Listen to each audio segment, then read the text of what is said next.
A 6-month-old Denali worth over $100,000 died on the highway, twice in one night. GMC's fix? A brand new engine, a new starter, and a 3-month wait. If you're tired of car companies selling you a payment plan and hiding the problems, smash that like button. And we just passed 3,200 subscribers. If you want to see this channel hit 5,000, subscribe. All right, let's get into it. So my big son Angelo has a brand new Denali pickup truck. You guys might have seen it. It's a gorgeous car. It was in Jersey the other evening, and the car decided just to die out completely while he was driving. He had to pull over to the side, couldn't get the car started, so he had to flatbed it to back to Staten Island. Had to get in the car with the tow truck. Thank God none of the kids was with him.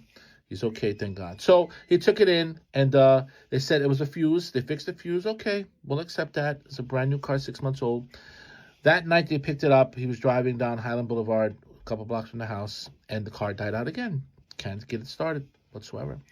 So they had to, in the middle of the night, flatbed it back to GMC, and it was Christmas weekend. We just got the phone call. It needs a brand new engine and a starter, and it needs 3 months to fix the car. So of course I'm completely pissed. It's an expensive car. And the thing is this, I'm paying all this money. I have a brand new 2024 Expedition Platinum, top of the line. I went for all the money because I'm a traveler, because I'm a videographer, and I go to Connecticut, and I go to Virginia, whatever, so I can have confidence. And now I don't have the confidence that I'm paying all this money, that the car could just die out in the middle of the streets, in the middle of the highway, whatever it might be. So they want to give him a loaner on the car. So has anyone else experienced this? Let me know, because I think it's pretty silly that a 6-month-old 2024 $120,000 truck needs a brand new engine and a starter. Like, what do we say about that, guys? Has anyone else experienced this? And then kind of your cars, brand new cars. I mean, I understand if it was a couple years old, if it was pre-used, then yes, it maybe they didn't upkeep with it or whatever you want to call it. Brand new, though, twice. This is why we're paying. Whatever I'm paying, my Angelo is paying a lot more because this truck is worth a lot more money. And now he has to go through all this because they decided to put an old engine, old start. I don't know. Someone give me some help here. I'm not a big car guy, but I'm pretty upset. I hope they don't think that we're paying for the car rental or the next 3 months until he gets his car back. So let me know if you guys experienced this, if you guys went through this. Leave some comments. Let me know. What do you guys know? What do you guys think? God bless. $100,000 truck, 6 months old, and GMC's answer was a 3-month wait, with no promise they'd even cover the rental in the meantime. Denali owners, has yours ever just shut off mid-drive? Tell me below. I'm riding around with no AC in the middle of Louisiana summer, all simply because GMC cannot fix their 6.2 engines. Back in January, my 2022 GMC Denali Ultimate engine completely went out while I was going down the interstate. Like literally no warning, just turned off on me. And that was with me having it on cruise control. Well, I took it to the shop. It got a brand new engine, which I had to come out of pocket because it was 10,000 miles over warranty. So then I finally got it back in May. Well, I drove it from May to last week, which is 2 months. 2 months. And the engine went out again at only 3,000 miles. Bruh, I paid a lot of money, and I see this in a humble way, but I did pay a lot of money for a basically almost brand new truck because I did not want to go through the hassle of it breaking down. And yeah, here we are. Oh, and not to mention, whenever I took it to the dealership last week, it turns out that the engine that was in it whenever I bought it had already been swapped out. And I think they said at 10,000 miles that engine had gone out. So I've had 3 new engines put into this thing now. And of course, now we got to wait to see how long I go without my truck again this time, man. Which the dealership didn't have a loaner for me to be able to have for right now while they fix it. So I'm riding around in this 2002 Toyota Sequoia, which has 250,000 miles, but it's still rolling like nothing. The only problem is it has no AC, but thankfully the windows roll down, right? And at this point, I do think that I'm going to be trading in my truck as soon as I get it back. And I hate to say it, but I think I'm gonna end up getting another GMC because I do love the trucks. I love the Ultimates, but this time I think I'm gonna get a diesel. Or what do you think? Should I just get away from GMC, or let me know? 3 engines, not 1, 3 in the same truck, the last one dying at just 3,000 miles. And he found out afterward that the engine already in it when he bought it had been silently swapped once before. Buyer beware. If you are considering getting a GM product, please, for the love of God, stop. Don't do it. I bought a brand new 2026 Yukon AT4 Ultimate on December 29th of 2025. That vehicle has been in the shop for 3 times. It's currently still there. It has an engine light on and is misfiring. It has multiple engine codes. So stay the heck away from them. I am really regretting my purchase. It was big and it was beautiful and it was what I wanted, but now I am regretting it. So hopefully GM will do better and get it fixed or buy it back. A brand new Yukon AT4 Ultimate in the shop 3 times before it's even a few months old. Misfiring with multiple codes still active. If you're thinking about buying a GMC, listen to this for a second. I bought my wife a brand new 2026 GMC Yukon. Absolutely brand new, showroom floor. We have less than 5,000 miles on it right now, and it just put me down on side of the road in between Houston and San Antonio. With my wife, 2 girls, and my sister-in-law. In the middle of nowhere, no exit, no mile marker. So, if you're thinking about buying your wife one, don't do it. If you're thinking about buying one for yourself, men, don't do it. Listen to me when I tell you, it doesn't matter if it's 2026. Probably won't matter if it's 2027. I'm on side of the road right now. And in the middle of nowhere, I had to dial 911 just to get the cops here to get my wife and kids to safety. Thank you to Officer Carpenter, who safely got my wife, 2 daughters, and sister-in-law to the nearest Buc-ee's. I am sitting on the side of the road right now, and I can even tell you, USA, they tell you they take care of military veterans, they take care of their customers. I sat on the phone for over 30 minutes trying to get somebody here to tow my truck. They're sending somebody from Austin, which was almost 2 hours now that I'm sitting on the side of the road. Why Austin? Why not somewhere closer to GMC dealership, maybe 20 minutes back? I don't know, maybe call them, I don't know. I'm sure it's tow trucks in the near area. But I'm just saying, I'm on the side of the road now because I decided to get my wife a brand new GMC Yukon for Christmas. Needless to say, I'm rethinking that, wishing I hadn't done that now. So to everybody else out there that's thinking about a GMC, steer very clear, go the other way. I don't care how pretty it is. Yes, mine, very pretty. That does me no good right now while I'm sitting on the side of the road stranded in 100-degree weather, sweating, having to wait 2 hours for a tow truck. Don't do it. If you're thinking about it, don't do it. GMC, you'll be hearing from me real soon.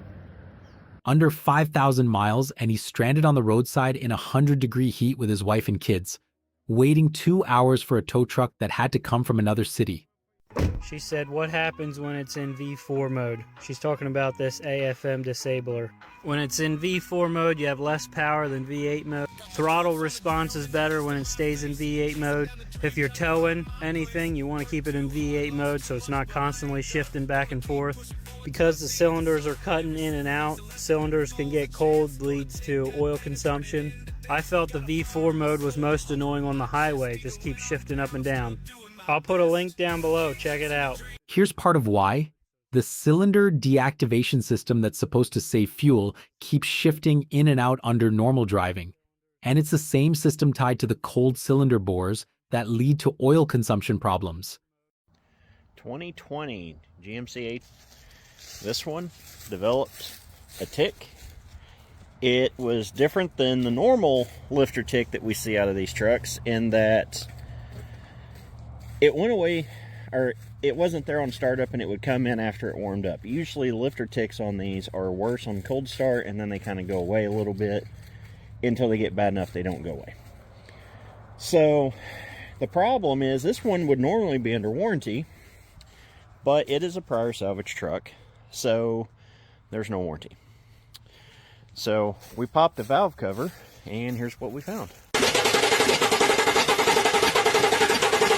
So we've ordered a whole delete kit for it to get rid of the active fuel management on it, and they elected to go with a stock cam, no tune, so we're just getting it reliable.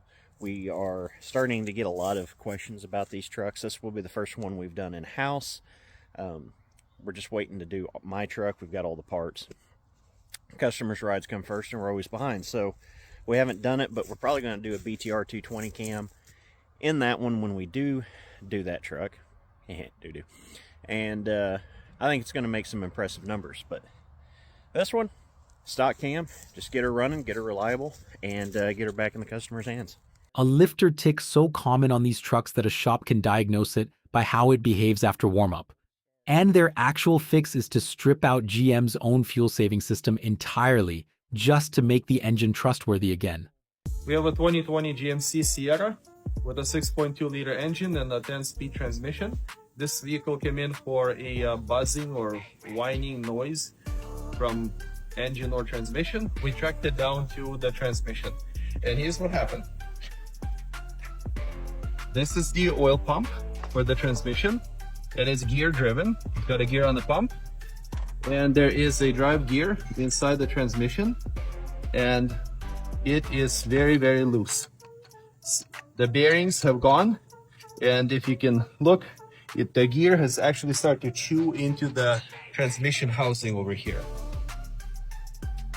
It would be not long until the shaft that this gear is on, or the bearings, would break, and then the oil pump would not work anymore. It would not be driven, and then the transmission would stop. A worn oil pump gear grinding into the transmission housing itself. Left alone, it doesn't just get louder, it fails completely and takes the whole transmission with it. Does your 2024 GMC Sierra or Chevy Silverado with the 10-speed transmission have no reverse and also super low miles? This might be the cause. So what we have here are two check balls from a 10-speed transmission. You notice how this one is a slightly larger and this one is much smaller. This is due to this check ball, which is the reverse on-off signal, actually beating into the separator plate over time. So when it beats into this over time, it becomes worn down, and it can actually stick in there and prevent reverse gear and hydraulic oil from engaging reverse gear. So the fix to this is going to be a new separator plate and new check balls, and you'll have reverse again. Hope this helps someone. On a Sierra with low miles, reverse can just disappear. A tiny check ball wearing a groove into the separator plate until it sticks. Not a fluke, a known wear pattern. Okay, I have an issue right now, and it's with GMC. GMC, this is for you. I own a 2022 GMC Denali. I've loved it. I've had it for 5 years. We recently got the 2022 GMC Denali. Have had it for 2 years. Love it. I chose this car specifically because we have 3 kids. It fits all 3 car seats comfortably. Everyone else can sit comfortably. And on top of that, I just feel safe driving 3 kids around in this big car. Now, my issue is with the fact that I took them to class today, and I'm at a red light with my foot on the brake, and the car decides to roll. It's rolling on its own. It just decides to just do its own thing. I have another car in front of me. Luckily, the light turned green and that car went, and my car is still rolling. My foot is literally on the brake, and it is not stopping. And out of nowhere, it just makes all this noise, and the lights go on and off, and all these alerts come up, and it just turns off. Car completely turns off, puts itself in park, and then just turns off. So I restarted the car, and it got me to the class. We go do our thing, come back, and the car just is off. It won't turn on, it won't lock, it won't unlock. Like it's dead. The car is dead. It's a brand new car. Had it for about 2 years. This shouldn't happen. I shouldn't have to worry about my car going rogue. Like, what is that? What even is that? How does that happen? I feel so unsafe driving this with my kids now. I won't be getting into the car. Excuse the screaming and stuff. They're all screaming in the back. But yeah, like who else has experienced this with their car? I know my sister-in-law has had a lot of issues with her car, and she owns the same car. She has a much newer version. And they're speaking to an attorney in regards to their vehicle because the dealership won't do anything about it. But what? Like, why? Why did this have to happen? Do you know how unsafe this is? What if this happened on the interstate? Like, thank God it didn't. But Jesus, like, that really scared me. That really shook me up, mainly not because of me, but because I'm in the car with my kids. If it was just me, I would have just wrote it off and just moved on.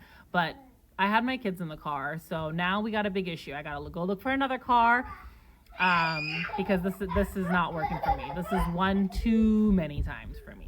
The one time was more than enough for me. Lesson learned. It's not. I won't let it be a number 2. So can everyone let me know if they've had the same experience, if they had a similar experience, and also what car to get to fit 3 car seats comfortably and people sitting in the back. Thanks. Stopped at a red light, foot on the brake, and the truck rolls forward on its own, with her 3 kids in the back. Then it floods with warnings and shuts itself off completely. Her sister-in-law owns the same truck, same problem, and is already talking to a lawyer.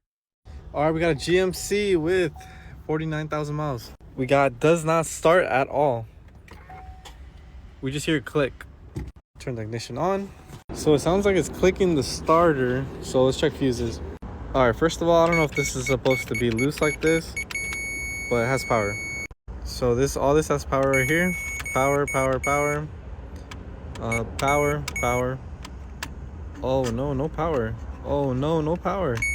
But power. Verify by checking right here. Nothing. Yes. So obviously this is supposed to be like a main power. So best guess is that this fuse right here is blown, and so is this one. This one says 400 amps, guessing for the starter. This one, not too sure. I'm gonna power it up, see if it blows the fuse on the power probe. Nothing.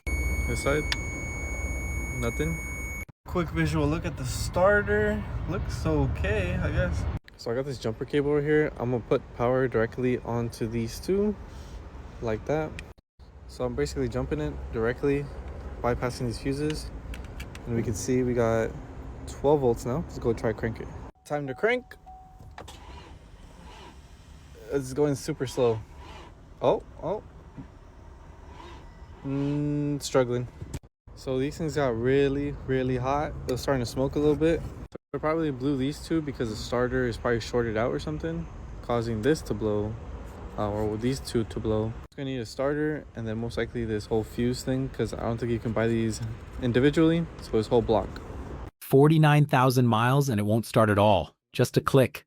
Blown fuses, a shorted starter, and a fuse block you can't even buy individually.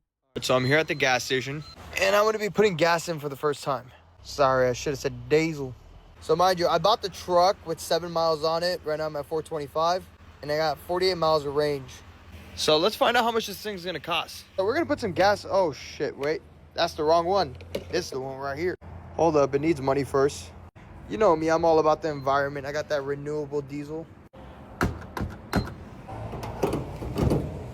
Watch me go into financial debt after this.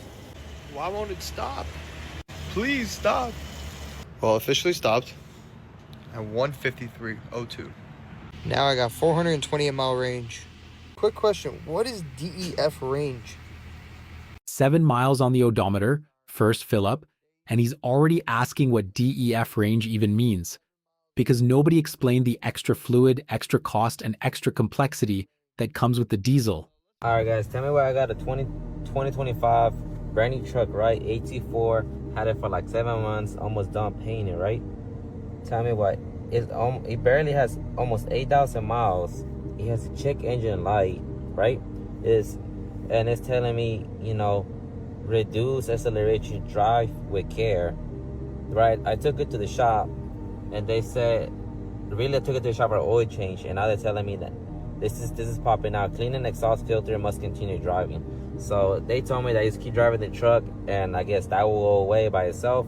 But I mean, it's been 2 days. I've been driving it for 30 miles an hour, you know, driving it below the second gear because it won't go above the second gear.